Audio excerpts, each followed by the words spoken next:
আসসালামু আলাইকুম। আশা করি সবাই ভালো আছো।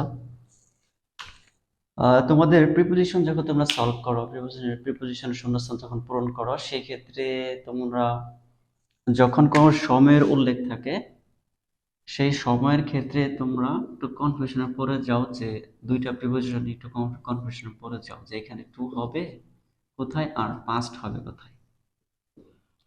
তো এই দুইটা প্রিপোজিশনের সমাধানটা আমরা একটু টেকনিক্যালি ইজি ওয়েতে যদি আমরা ব্যবহার করি সেটা দেখব। যে সময়টা অলরেডি চলে গেছে, অর্থাৎ সময় চলে গেছে, সেই ক্ষেত্রে হবে পাস্ট। অর্থাৎ আমি যদি বলি যে এখন 10টা 40 বাজে, তাহলে সেক্ষেত্রে আমরা দেখি একটু ইউজ করি যে it is 40 minutes, it is 40 minutes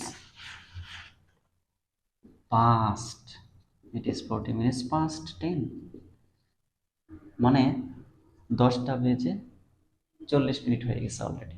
এটা ইট ইজ 40 মিনিটস পাস্ট 10। আবার এই কথা যদি এভাবে বলি যে ইট ইজ 20 মিনিটস টু, সেক্ষেত্রে টু হবে, ইট ইজ 20 মিনিটস টু 11, অর্থাৎ 11টা বাজতে এখনো 20 মিনিটস বাকি। সেম কথা, অর্থাৎ যদি বলি যে 10টা থেকে 40 মিনিট ওভার হয়ে চলে গেছে, সেক্ষেত্রে হবে পাস্ট। আর যখন এখনো 11টা বাজেনি, এখনো 20 মিনিটস লেফট তোমার হাতে রয়ে গেছে, সেক্ষেত্রে হবে টু।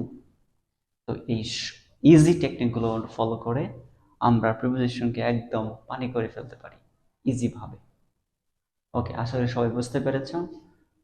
আহ, সবাই ভালো প্রিপারেশন নাও, যেহেতু আমাদের এসএসসি 2027-এর সময় খুবই কম, প্রি টেস্ট পরীক্ষা শেষ, সামনে টেস্ট চলে আসছে।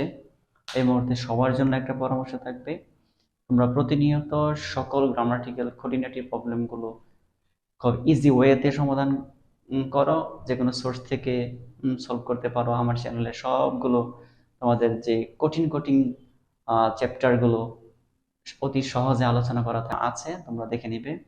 আশা করি তোমরা ভালো একটা প্রিপারেশন নেবে। সবাই ভালো থেকো।